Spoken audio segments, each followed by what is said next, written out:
We've talked about how you got to where you are now. Let's talk about where you're going next. And I mean, GE as a company, the three independent businesses, you've already spun off healthcare, you're about to spin off power as well. Give us a sense of where you're going. Let's start with aerospace, which is the one that you look like you're going to be sticking with at least for a while. Aerospace seems to be hitting on all cylinders, if you use cylinders anymore in aircraft engines.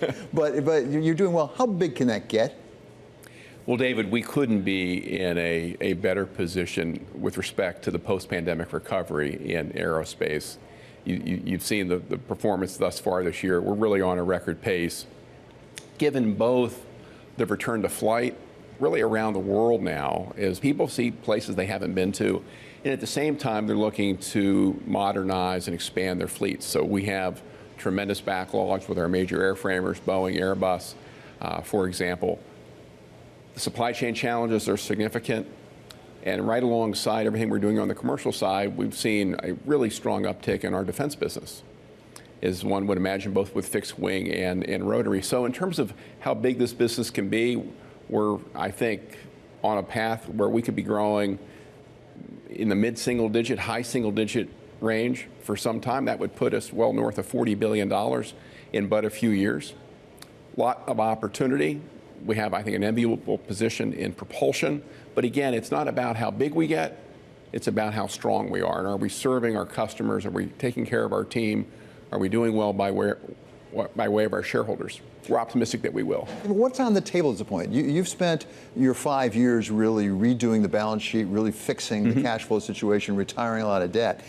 Capital allocation maybe hasn't been so much of an issue because you're just trying to retire that debt. Going forward, you may well have some capital to work with. So what are the possibilities, both in terms of acquisition, but also sale, potentially? Well, I think that we want to be wise stewards of that capital, right? I've long believed that investors give you a license to reinvest in your business, and you need to be careful with that license lest it gets pulled. But I think what we've tried to do is set up all three of the businesses to be in a position where they are well capitalized, investment grade, and will have the opportunities to think through not only their organic options, be it M&A, small, mid-size, probably not something large and headline breaking, but at the same time, how do we think about buybacks? How do we think about dividends? So I think you'll see each of the three companies, once we spin GE Vernova sometime early next year, be in a position where they'll have tailored, balanced capital allocation policies that will be in effect. I'm confident all three boards will carry forward that responsibility well. You mentioned Vernova. Let's turn to power. Sure. Renewables have been a challenge for just about everybody at this point, including for GE, although you think you're going to get toward profitability here before the spinoff, as I understand it. Yes. What are the challenges? What is the potential for profitability out of that renewables business? Well, we've made a lot of progress, David, in our GE power businesses the last several years. That's really been, I think, ground zero with respect to the improvements that we have made in Vernova and GE at large. And we're really running the power playbook in our renewables businesses, principally in onshore wind, which is, I think, the battleground today. We think that can be a high single-digit operating margin business in time. Everything that we've talked about over the last 4 quarters in terms of the nature of that turnaround has really played out, both in terms of our field performance, our cost reduction efforts, and just the day-to-day rhythms in the business. I was with them just a couple of weeks ago, and I'm really encouraged by what we're seeing. The Inflation Reduction Act has driven a lot of demand, not only in our onshore and our offshore wind businesses, but also in our grid automation businesses, which is a part of GE Vernova that a lot of people don't talk about. So I think we really feel that the combination of all the self-help that we have laid in combination with the Inflation Reduction Act here in the States, everything that's happening relative to the energy transition in Europe, sets this business up to really be a strong performer for investors and clearly the leader in the energy transition going forward. Let's talk about the third leg to the stool, GE Healthcare, which is, I understand, you're still chair of that board. Non-executive. Non-executive, fair enough. Well, you said that you find the healthcare business an attractive business. Where do you see the future for GE Healthcare? Well, again, if you just look at where we are from a core imaging perspective, we really sit at the heart of all things precision health. And as we think about not only what we do from a hardware perspective, but software now with AI, there's a lot more I think we're going to be able to do to help caregivers deliver better outcomes for patients. It's interesting, Larry, in listening to you as you talk about possible M&A, and you're not saying you're going to do anything.